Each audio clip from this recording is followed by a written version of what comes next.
बहुजन समाज में जन्मे सभी संत गुरु महापुरुषों को नमन करते हुए मैं स्नेहा आज द थिंग के स्पेशल एपिसोड में आप सभी का स्वागत करती हूँ। आज आषाढ़ी पूर्णिमा, आज ही के दिन महारानी महामाया को गर्भधारणा हुई थी और राजकुमार सिद्धार्थ इनका अस्तित्व उनके गर्भ में निश्चित हुआ था।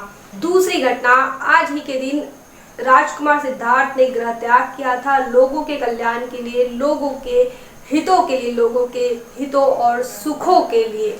जब सिद्धार्थ गौतम बुद्ध को ज्ञान की प्राप्ति होती है, बुद्धत्व की प्राप्ति होती है, तब उन्हें लगता है कि यह ज्ञान, यह नॉलेज किसी को तो भी बताना चाहिए, किसी को शेयर करना चाहिए।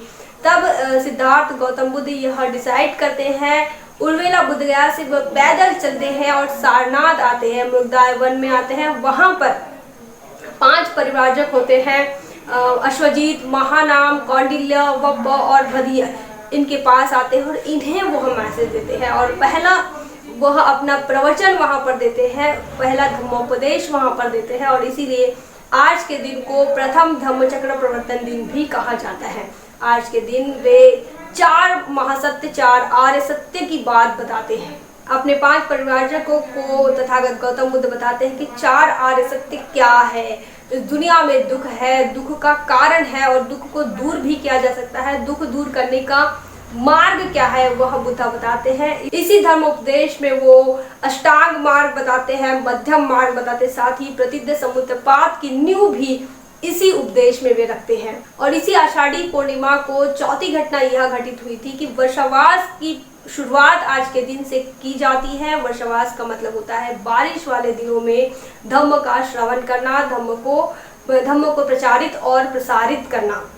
जिस वर्णों की व्यवस्था ने बताया था, ब्राह्मण है, क्षत्रिय है, वैश्य है और शूद्र है, जिसमें शूद्रों को ना पढ़ने लिखने का अधिकार रहेगा, ना ही उसे शस्त्र धारण करने का, राजपाट करने का अधिकार रहेगा, ना ही उसे व्यापार करने का अधिकार रहेगा, वह सिर्फ सेवा करेगा।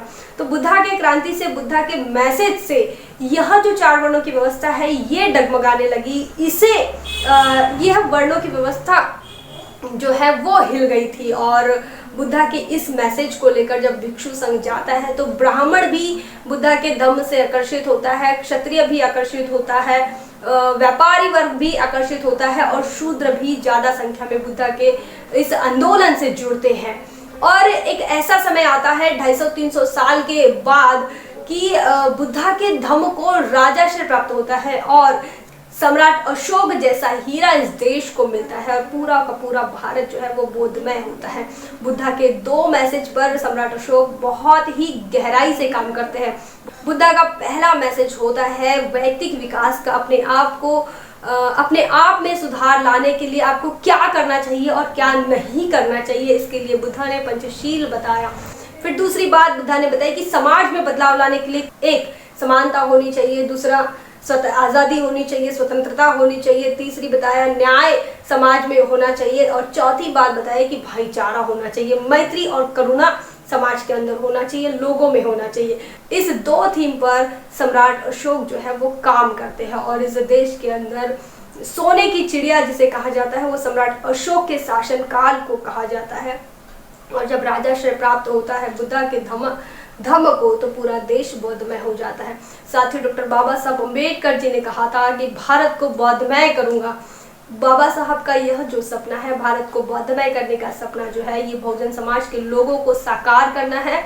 मान्यवर कांशीराम साहब भी कहते हैं कि सम्राट अशोक का जो भारत है वही मेरे सपनों का भारत है। और ये दोनों महापुरुष जो है डॉक्टर बाबा साहब अम्बेडकर और मान्यवर कांशीराम साहब, इन दोनों के सपनों को साकार करने का काम आप तमाम लोगों को करना है।